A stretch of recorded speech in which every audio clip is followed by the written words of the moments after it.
സ്വാഭാവികമായി മംഗലാപുരത്തിനിപ്പുറത്തോട്ട് B J പിയെ കടത്തില്ല എന്നൊരു ദൃഢപ്രതിജ്ഞ എടുത്ത രണ്ട് മണ്ഡലങ്ങളാണ് മഞ്ചേശ്വരവും കാസർഗോഡും. അതുപോലെ തന്നെ 40 കുഞ്ഞിക്കണ്ണന് ശേഷം 91 ശേഷം ആദ്യമായിട്ടാണ് ഉദുമ ഒരു കോൺഗ്രസ് MLA ഉണ്ടാകുന്നത്.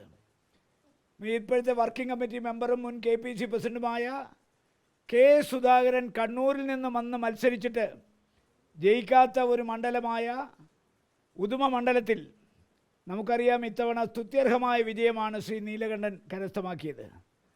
അതുപോലെ തന്നെ തൃക്കരിപ്പൂർ മണ്ഡലം എത്രയോ കൊല്ലക്കാലത്തിന് ശേഷമാണ് കമ്മ്യൂണിസ്റ്റ് പാർട്ടിയുടെ ഈറ്റില്ലമായ പാർട്ടി ഗ്രാമങ്ങൾ ഉൾപ്പെടുന്ന കയ്യൂരും കരുവള്ളൂരും കാവുമ്പായും മുനയംകുന്നും അതുപോലെ തന്നെ പീലിക്കോടും ഒക്കെ ഉൾപ്പെടുന്ന ചീമേനി അടക്കം ഉൾപ്പെടുന്ന ആ പ്രദേശത്ത് നിന്ന് ശ്രീ സന്ദീപ് വാര്യർ MLA ആയത്.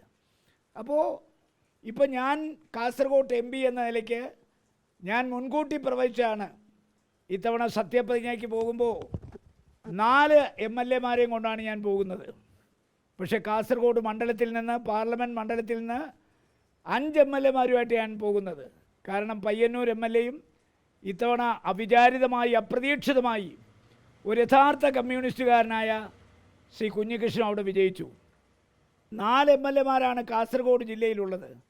അതുകൊണ്ട് ഞാൻ മുസ്ലിം ലീഗിൻ്റെ സംസ്ഥാന നേതൃത്വത്തോടും കേരളത്തിലെ നിയുക്ത മുഖ്യമന്ത്രിയോടും അതുപോലെ തന്നെ ശ്രീ KPCC നേതൃത്വത്തോടും ഓൾ ഇന്ത്യ കോൺഗ്രസ് കമ്മിറ്റിയുടെ സെക്രട്ടറി ശ്രീ KC വേണുഗോപാൽ അടക്കമുള്ള എല്ലാ നേതാക്കന്മാരോടും ഞാൻ വിനയപൂർവ്വം അഭ്യർത്ഥിക്കുന്നത് കാസർഗോഡിനെ ഒരിക്കലും കൈയൊഴിയാൻ പാടില്ല.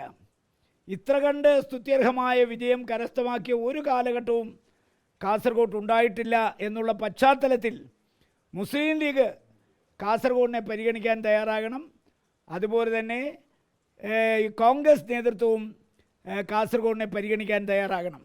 അതല്ലെങ്കിൽ ശ്രീ KC വേണുഗോപാലും നിയുക്ത മുഖ്യമന്ത്രിയും KPCC നേതൃത്വവും ലീഗിൻ്റെ നേതൃത്വമായി കൂടി ആലോചിച്ച് നിങ്ങൾ ഈ 2 കക്ഷികളിൽ കോൺഗ്രസ്സിലെയോ ലീഗിലെയോ നിങ്ങൾക്കിഷ്ടപ്പെട്ട ഒരാളെ കാസർഗോഡിൻ്റെ നിന്നുള്ള മന്ത്രിയാക്കി മാറ്റി ഈ ജില്ലയ്ക്ക് ഇത്തവണത്തെ ക്യാബിനറ്റിൽ ഒരു സ്ഥാനം നൽകാൻ വിനയപൂർവ്വം കാസർഗോഡിൻ്റെ MP-ആയ ഞാൻ അഭ്യർത്ഥിക്കുകയാണ്.